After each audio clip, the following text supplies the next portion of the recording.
तो दोस्तों आपको याद होगा हमारे एयरफोर्स चीफ की तरफ से यानी कि आर.के. भदौरिया जी की तरफ से एक बार ये बयान दिया गया था कि भारतीय वायुसेना किसी भी हालत में 5th जनरेशन फाइटर जेट को दूसरे किसी देश से एक्वायर नहीं करेगा। लेकिन दोस्तों आज की डेट में अगर चीजों को देखा जाए तो यहाँ पर काफी हद तक ऐसे माहौल बन चुका है कि अब भारत को एक ऐसे फाइटर जेट की यहाँ पर जरूरत है जो कि चाइना के साथ ही पाकिस्तान को यानी कि 2 फ्रंट वार को यहाँ पर काउंटर कर पाए। और ऐसी अभी सिचुएशन यहाँ पर बन चुकी है जहां पर भारत को अब एक ऐसे फाइटर जेट को लेना बहुत ही जरूरी है जो कि यहां पर 5th जनरेशन का हो और जिसके अंदर स्टेल्थ कैपेबिलिटीज हो। ऐसे में दोस्तों असल में देखा जाए तो यहां पर भारतीय वायुसेना की 5th जनरेशन फाइटर जेट की रिक्वायरमेंट बढ़ चुकी है। और साथ ही यहां पर आपको बता दें कि अभी चाइना की तरफ से जो अपडेट्स निकल कर आए थे कि चाइना भी 5th जनरेशन फाइटर जेट को बहुत ही जल्द अपनी वायुसेना के अंदर एक नए 5th जनरेशन फाइटर जेट को बहुत ही जल्द बनाकर तैयार कर लेगा। और उसके बाद में यहाँ पर ये भी चीजें निकल कर आई थी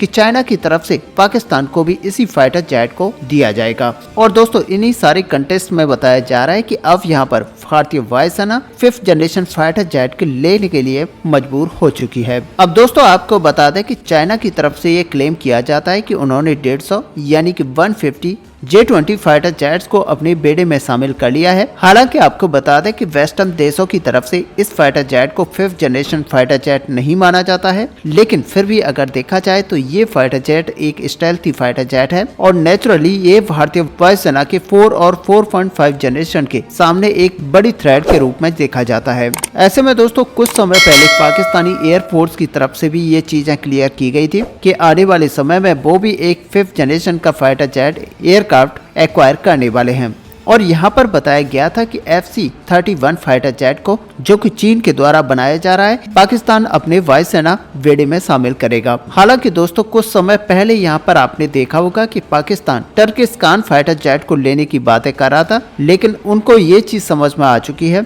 कि इस फाइटर जेट को बनने में अभी और भी ज्यादा समय लगेगा और इसी वजह से J-31 के साथ अब ये लोग जाने वाले हैं। ऐसे में बड़ी बात ये होगी कि पाकिस्तान के लिए J-31 के साथ में इजी पेमेंट ऑप्शन होगा और जिस तरह की इकोनॉमी आज की डेट में पाकिस्तान की है उनके लिए ये ऑप्शन सबसे ज्यादा सूटेबल है। ऐसे में दोस्तों जब यहाँ पर चीजें बदल चुकी हैं तो यहाँ पर कहा यह जा रहा है कि अब भारत को भी इन चीजों को काउंटर करने के लिए 5th जनरेशन फाइटर जेट बहुत ही जल्द अपने बेड़े में शामिल करना चाहिए। हालांकि आपको बता दें कि भारत के द्वारा एक खुद का अपना फाइटर जेट प्रोग्राम रन किया जा रहा है जिसको AMCA के नाम से जाना जाता है, लेकिन भारतीय सरकार की तरफ से ये कोशिश की जा रही है कि ये प्रोग्राम एक प्राइवेट कंपनी द्वारा लीड किया जाए ताकि ज्यादा एफिशिएंटली इसके ऊपर काम किया जा सके। लेकिन दोस्तों आपको बता दें कि यहाँ पर भारतीय सरकार की जो कोशिशें हैं वो कामयाब नहीं हो पा रही हैं, क्योंकि इसमें अभी तक किसी भी प्राइवेट कंपनी ने अपनी बिड को शामिल नहीं किया है और कोई भी प्राइवेट कंपनी इस प्रोजेक्ट के अंदर ज्यादा इंटरेस्ट नहीं ले रही है। और दोस्तों यहाँ पर पहले ही कई सारे जानकारों की तरफ से ये कहा गया था कि ये प्रोग्राम ऑलरेडी 2 साल लेट चल रहा है और ऐसी स्थिति में यहाँ पर ये क्वेश्चन दोबारा से निकल कर आ रहा है कि 5th जनरेशन फाइटर जेट को क्या भारत को अब बाहर से कहीं से खरीदना चाहिए, क्योंकि थ्रेड यहाँ पर बढ़ते जा रहे हैं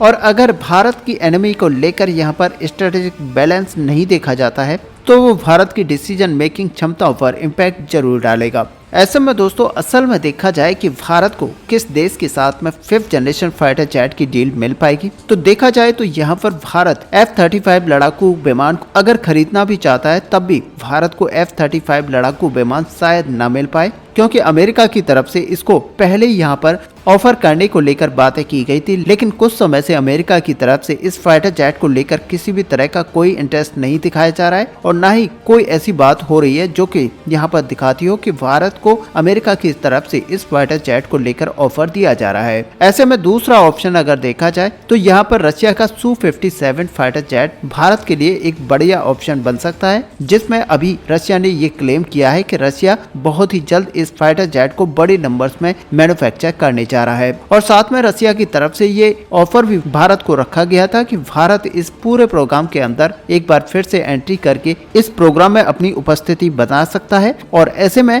भारत को यहाँ से Su-57 लड़ाकू विमान ऑफर किया जाएगा। लेकिन दोस्तों यहाँ पर दिक्कत ये आती है कि जिस तरह की ट्रेड सिचुएशन आज रसिया और भारत के बीच में बनी हुई है, उसके साथ में भारत इस तरह के ट्रांजैक्शन यहाँ पर कर पाएगा। ऐसे में रशिया के ऊपर जो सैंक्शंस लगे हुए हैं उनके चलते भारत यहाँ पर S-400 की फाइनल यूनिट की ट्रांजैक्शन भी नहीं कर पा रहा है और Su-57 फाइटर जेट को यहाँ पर एक्वायर करने के लिए एक कॉस्टली अफेयर यहाँ पर देखा जाएगा और उस ट्रांजैक्शन के साथ में भी कई सारे प्रॉब्लम्स यहाँ पर आपको देखने को मिलेंगे। और ऐसे में दोस्तों यहाँ पर अगर प्रैक्टिकल ऑप्शंस को देखा जाए तो ये 2 फाइटर जेट ही थे जिनको भारत यहाँ पर एक्वायर कर सकता है। हालांकि दोस्तों यहाँ पर हमारा एम का प्रोग्राम इसी तरीके से डिले होता रहता है, तो सच मानिए कि एक समय ऐसा भी आएगा जब किसी भी हालत में भारत को दूसरे देश से ही इस 5th जनरेशन के फाइटर जेट को किसी भी हालत में इंपोर्ट करना पड़ेगा और उस समय शायद भारत के लिए KF-21 सबसे बेटर ऑप्शन हो पाए। लेकिन दोस्तों आज की डेट में अगर देखा जाए तो यहाँ पर जो प्रैक्टिकल ऑप्शंस भारत के सामने बने हुए हैं उनमें से यहाँ पर एडिशनल रफाल फाइटर जेट बना हुआ है। हालांकि ये 5th जनरेशन का फाइटर जेट नहीं है, लेकिन फिर भी भारतीय वायुसेना की ताकत को यहाँ पर बढ़ाने के लिए ये फाइटर जेट सबसे बेटर ऑप्शन आज की डेट में भारत के लिए है।